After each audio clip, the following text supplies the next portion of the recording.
ჩვენს ყოველთვის ვიცოდეთ, იმიტომ რომ ჩვენთან ერთადერთი ის ადამიანები, რომელსაც შეუძლიათ ძველი ქვეყნის გახარება. ბულგარეთში წაგებული თამაშისა და ჩავარდნილი შესარჩევი ეტაპის შემდეგ საქართველოს ეროვნულ ნაკრებს გულშემატკივრები აკრიტიკებენ. გუშინდელი მატჩის შემდეგ განცხადება გიორგი მამარდაშვილმა გააკეთა.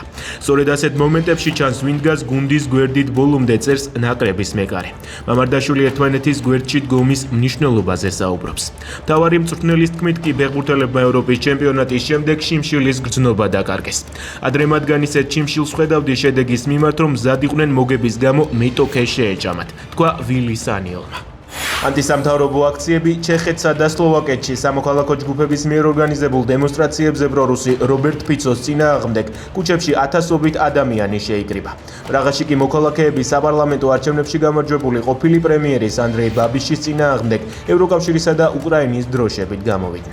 ერთი თვის განმავლობაში ესპანეთი უკრაინისთვის 615 მილიონი ევროს ღირებულების სამხედრო დახმარების ახალ პაკეტს მიიღებს. ზელენსკი ესპანეთის პრემიერს შეხვდა. პედრო სანჩესის თქმით პაკეტი 300 მილიონი ევროს ღირებულების იარაღს მოიცავს.